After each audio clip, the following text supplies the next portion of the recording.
అర్ధరాత్రి సమయంలో ఏ నోటీస్ ఇవ్వకుండా మీరు ఎవరో తెలియకుండా నోటీస్ ఏం లేదా మీరు లోపలికి తీసుకురండి రాజ్యంలో తీసుకురండి మీరు ఎవరు రాజ్యంలో తీసుకురండి కదండి. నోటీసు మాకు ఇస్తే నేను హాస్పిటల్కి వెళ్ళి ట్రీట్మెంట్ చేసుకొని మళ్ళీ మీకు నోటీస్ వస్తా అంతే సార్ మేము అరెస్ట్ చేస్తున్నాం సార్ మీరు కోఆపరేట్ చేయండి లేదంటే మీరు కంప్లైంట్ చేయాల్సి వస్తుంది మా డ్యూటీకి చేతులు ఒకటి వినండి సార్ ఆపరేషన్ మా కోఆపరేషన్ చేయండి మీరు పేషెంట్ కూడా ఆపరేషన్ చేయాలి. పేషెంట్ కొన్ని వీడియో తీసుకున్నారండి మేము చూసినాము కూర్చోండి. మీరు రండి ప్లీజ్ మా ఇల్లు కూర్చోండి. ప్లీజ్ మీరు రండి ప్లీజ్ కూర్చోండి. కోఆపరేట్ చేయండి చేయబడతారండి. పోలీసు మీ ఇంటి కదా కేసు ఉంటే ఎవరింటికైనా ఎక్కడైనా జమ్మూ కాశ్మీర్ టు ఇండియాలో ఎక్కడైనా మీరు అరెస్ట్ చేసే అధికారం మాకు ఉంది. మేము ప్లీజ్ చెప్పేది రండి పోలీస్ కి బిఎన్ఎస్ఎస్ యాక్ట్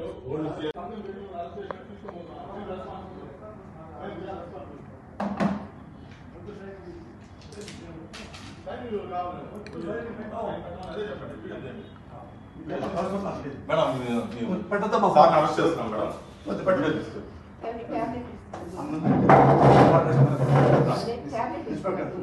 సార్ రండి సార్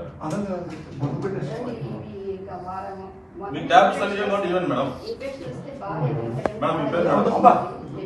మీ పేరు మేడం సార్ మీకు నోటీస్ ఇస్తున్నాం సార్ మాకు అరెస్ట్ చేయండి.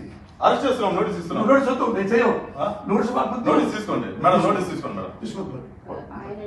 తీసుకోండి మేడం మీరు అరెస్ట్ చేస్తున్నామని ఇన్ఫర్మేషన్ ఇస్తున్నాము. ఆడవాళ్ళ మీద ఉదయం చేయదు. మేము ఏం రౌడీజం చేయలేదు సార్ అరెస్ట్ చేస్తున్నాము అంటున్నాము.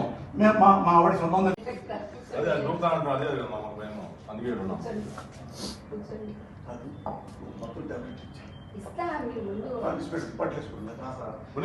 టెన్షన్ ఏం లేదు మేడం నేను చూసుకుంటాం మేడం ఆయన టేక్ కేర్ ఆయన అన్ని విషయాలు మేము జాగ్రత్త చూసుకుంటాం. అమ్మా ఆయనకి టాబ్లెట్స్ వేయవో తెలియదండి అన్ని నేనే ఇస్తాను.